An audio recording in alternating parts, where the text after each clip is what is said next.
যারা ইরানের শিয়া সম্প্রদায়ের মুসলিমকে মুসলিম মনে করো না, তাদেরকে একটি হাদিস শোনাবো। রাসূল বলেন, পৃথিবীর পূর্ব দিক আজকের আফগানিস্তান ইরানের মাঝামাঝি একটি এলাকা খুরাসান থেকে একদল মুজাহিদ কালো পতাকা নিয়ে ছুটে আসবে। তোমরা যদি তাদের সংবাদ পাও, বরফের পাহাড় হামাগুড়ি দিয়ে হলো তাদের সাথে যোগদান করো। তাদের সাথে থাকবে আমার খলিফা ইমাম মাহদি। তারা লড়বে দাজ্জালের বিরুদ্ধে। আপনি কি মনে করেন গাওয়া খাওয়া আর খিজুর গাঁও মুসলিমরা কি সে কালো পতাকা বাইক মুসলমানরা হবে?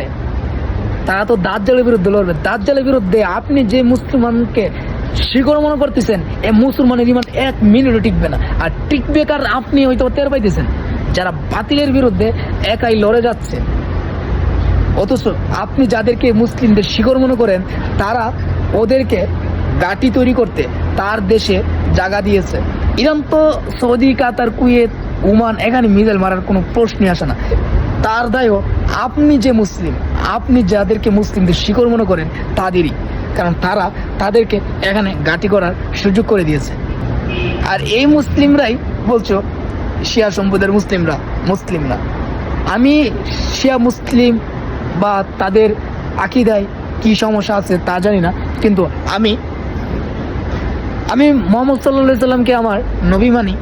আমি এক আল্লাহ বিশ্বাস করি। আমি আলী রাদিয়াল্লাহু তাআলা আনহুকে একজন সাহাবী এবং একজন খলিফা মনে করি।